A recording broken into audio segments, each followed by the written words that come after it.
तरी बायकाने सुधरावं ना, केस बांधावी ती ना महाराज. पण नाही, तुम्ही किती केस बांधा पण मूळ पुरुषाच्या जीवनात केस आल्याशिवाय राहत नाही.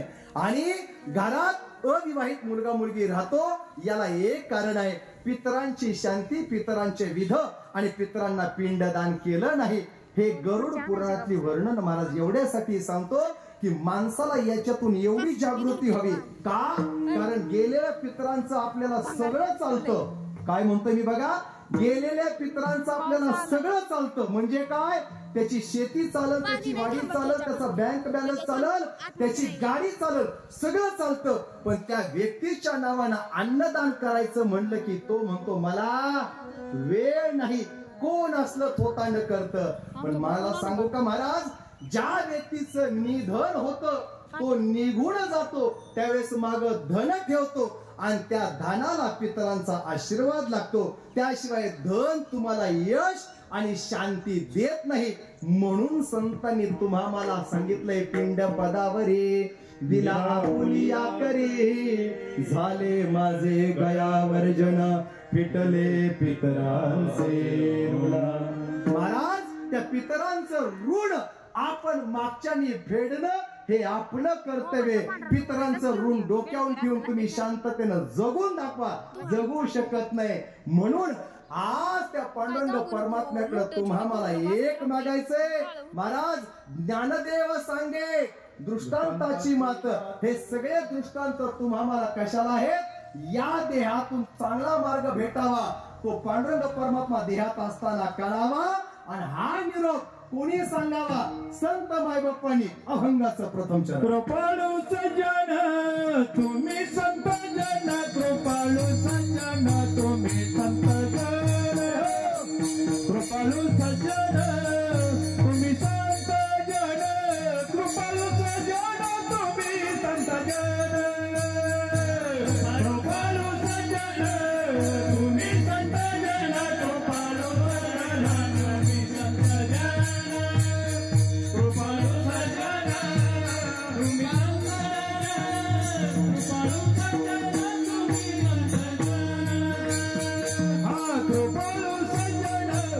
तुम्ही संत जन, कृपाळू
महाराज.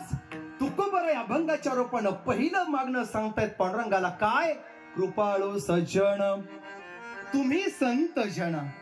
संत जन स्वतः तुकोबर आहे, संत आहेत ना मायबापू, नाना संत आहेत का नाही तुकोबर आहे, पण तरी पण तुकोबर आहे संत कोणाला म्हणतात.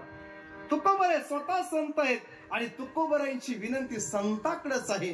काय म्हणतायत, कृपाळू सज्जन या दोन विशेषण संत जनांना लावलेत. तुम्ही कृपाळू आहात, तुम्ही कसे आहात, सज्जन आहात. म्हणजे दोन कृपादान तुमच्याकडे आहेत. एक पहिलं कृपेचं आणि सज्जनाचं. ओ संत मायबाप हो, हे विशेषण संतांना तुकोबारायांनी लावलं. मला सांगा, एखादीला जर मिश्री पाहिजे असेल ना, सरळ उदाहरण सांगतो, तुमची पुडी संपलेली असावी आणि मशेरी तुमच्याकडे अजिबात नसावी आणि घरात एखादी शिल्लक नसावी, तुम्ही जाता कुठे? जाता कुठे? डॉक्टरकडं, फिटरकडं, सांबाराकडं? मावशी बरोबर आहे ना, अगदी माझ्या मनातलं बोलला. मी पण तसाच करतो. म्हणजे कोण कुठं जात हे बघतो. महाराज ऐका, ज्यावेळेस आपल्याला तंबाखूची तलप होते, एखाद्या वेळेस मिशरीची तलप होते, त्यावेळेस आपण असा कोण गाठतो की त्याच्याकडे ती वस्तू असावी. बरोबर आहे ना? जिच्याकडे नाही, जी कोलगेट असते, तिला म्हणला तुम्ही, ए बाय अगं मशिरी दी, ती म्हणते आत्या ही पांढरा मलम घ्या ग बसा. चालेल का हो? नाही ना. त्या तलपेला मशेरी म्हणजे मशेरीच लागते. पण जिच्याकडे आहे तिच्याकडे तुम्ही मागता. बरोबर आहे ना? तुमच्याकडे चुना आहे आणि तंबाखूच नाही, तुम्ही कोण गाठता बाबा? ना ना, तुम्ही कोण गाठता? चुनावाला गाठल का तुम्ही? कशाला बोंबलाय? नाही ना. ज्याच्याकडे चुना आहे तो तंबाखूवाला गाठेल आणि ज्याच्याकडे तंबाखू आहे तो चुनावाला गाठेल. बरोबर आहे का नाही? आता मला सांगा, मी एकटा कीर्तन करू शकतो का? नाही. महाराज एवढी सगळी संत मंडळी, एवढे वृंद आले, वैष्णवजन, प्रवीण महाराज आले, धर्मराज महाराज आले, म्हणून या बुवाचं चालतंय. बरोबर आहे? मग एवढी सगळी आली आणि आमचे पंडित महाराज